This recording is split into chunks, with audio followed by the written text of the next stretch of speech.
Баршаңызға сәлем достар, сіздермен Қайыпберген Жадыра. Бүгінгі видеода мұғалімдерге арналған сабақтарын өтуге керекті керемет әдіс тәсілмен бөліспекшімін. Бірақ бұның бір ерекшелігі басқалардан ешқандай да интернетте пайдаланбай-ақ жұмыс жасайсыздар. Арнайы платформаға кіріп, немесе бір приложение жүктеп олай әуре болмайсыздар. Себебі бұл PowerPoint арқылы жасалатын ойындар. Қазір сіздерге көрсетейін, мен мына жерде бірнешеуін жасап қойғанмын. Енді алда 1 мамыр мереке келе жатыр, соған байланысты ойынды көрсетейін бірінші, иә.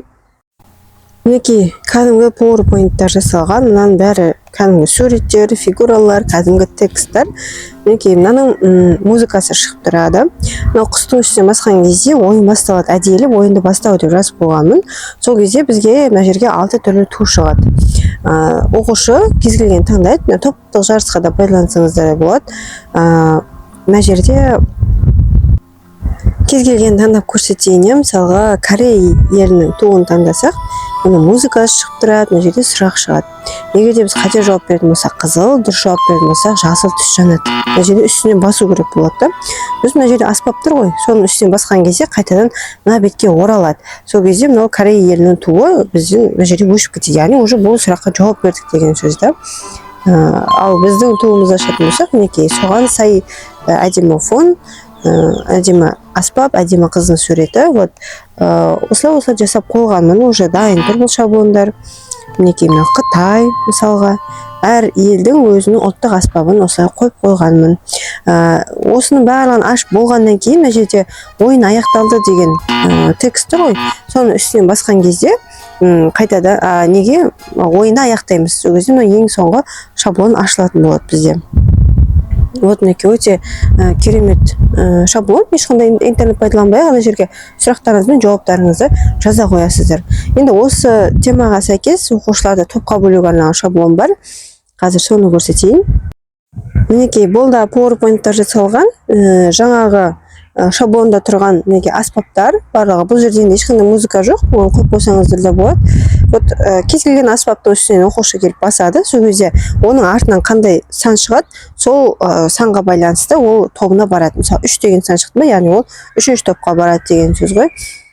Сол темаға сәйкес мінекей әдемі шаблон. Көріп тұрсыздар, кәдімгі PowerPoint-пен жасалған.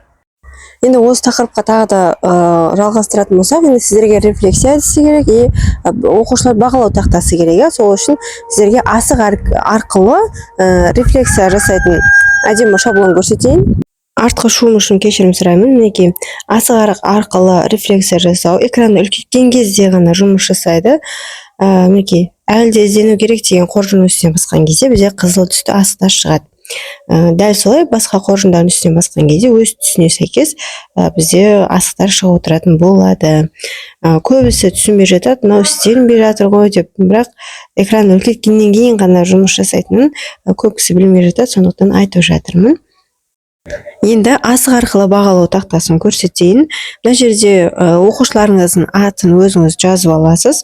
Мысалға, мына жерде тұрған 5-ші оқушы егерде бір сұраққа жауап берсе, сол оқушының атының үстінен басасыздар, бір асық шығады. 2-ші сұраққа жауап берсе, тағы да басасыз. 3-ші сұраққа жауап берсе, тағы да сол оқушыңыздың есімінің үстінен осылай басып отырасыз да, оған балл беріп отырасыз. Мынау жоғарыда стрелканы басқан кезде келесі бетке өтеді. Жаңа симей қалған оқушыларыңыз осылай келесі бетке жазып аласыздар. Мінекей, алдыңғы бетке қайтадан өткен кезде сол жаңағы басқан нелеріңіз сақталады. Мына жерде мен 8 оқушы дегенмін, 3 бет жасағанмын, яғни 24 оқушыға арнап жасағанмын. Тағы да көбейткіңіз келсе, көбейтіп алсаңыздар болады. Азайтам десеңіздер, ол да болады. Ал енді 9 мамырға қатысты ойынды көрсетейін. Мына жерде 9 түрлі ұяшық тұр, соның кез келген оқушы таңдайды. Бірақ бұл ойынға мен музыка қоспаппын, алдағы уақытта қосып жіберу керек сияқты. Кез келген біреуін таңдаймыз. Мысалы 6-шы сұрақ деген жерге сұрақ жазасыз. Қате жауапқа қате жауап, дұрыс жауапқа дұрыс жауап жазып қоясыз. Қате жауаптың үстіне басқан кезде фигура жай ғана осылай қозғалады. Ал дұрыс жауап басқан кезде мынадай оттың жаңағы гиф бейнесі шығатын болады. Сары жұлдыздың үстіне басқан кезде біз қайтадан мына ұяшықтарға ораламыз. Сол кезде қай ұяшық біз уже ашып көрдік, сол осылай экраннан өшіп отыратын болады.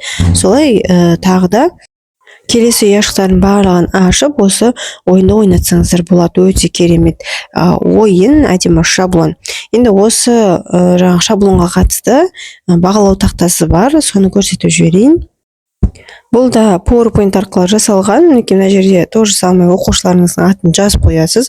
Қай оқушыңыз сұраққа жауап берді, соның атауының үстіне басып отырасыз. Сол кезде бұл жаңағыдай емес, бір ғана сурет шығады, сол танкінің сурет шығады, сол жаңа алдыға қарай жылжып отыратын болады. Кімнің танкісі алдыға қарай келе жатыр деген сияқты. Осылай оқушыларды бағалап отырсаңыз болады. Келесі дегенді басқан кезде келесі оқушылардың атауы шығады. Мен 20 оқушыға дайындаппын. Жаңа оқушы саны көп болса, бетін көбейтуге болады, аз болса азайтуға болады. Сіздерге бір ұлттық ойынды көрсетіп жіберейінші. Бізде садақ ату деген әдемі ойын бар ғой. Соған қатысты мынандай ойын жасағанмын. Ойынды бастау деп нысананың үстіне басқан кезде ойынымыз басталады.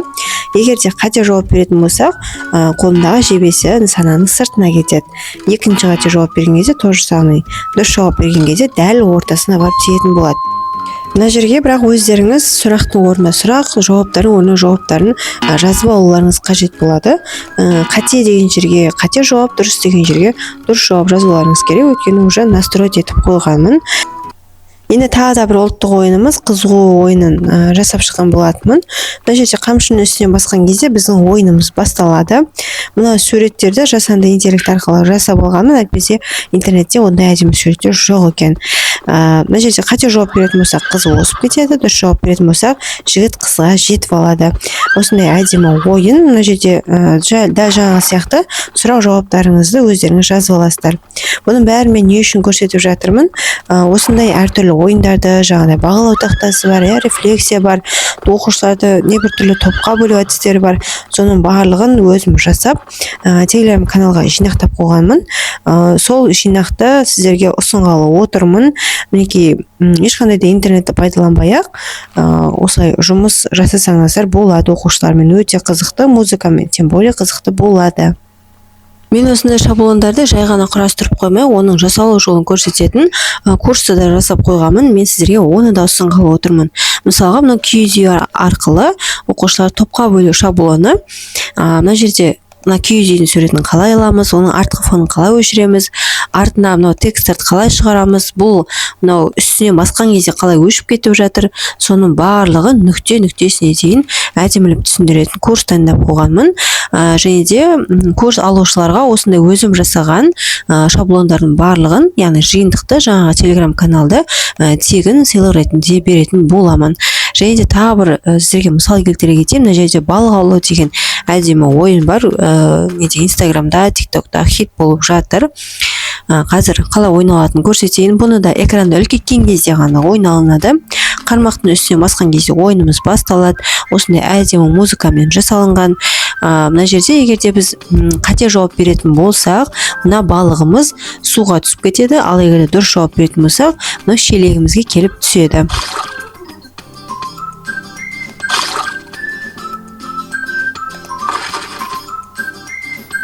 Мінекей осындай әдемі звуктармен жасалған.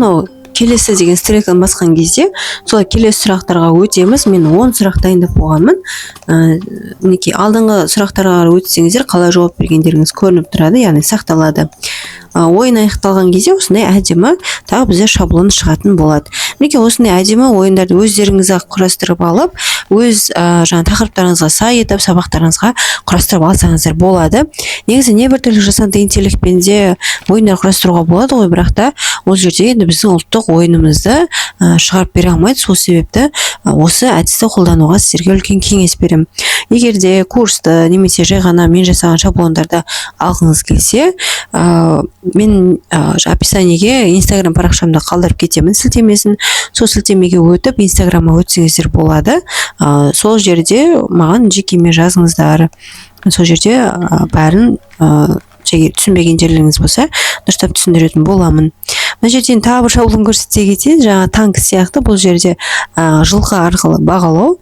Мінекей, кімнің жылқысы алға шабады екен деген сияқты. Осылай оқушыларда бағалауға болады. Құрметті көрермендер, видеоны соңына дейін көргендеріңізге көптен көп рахмет.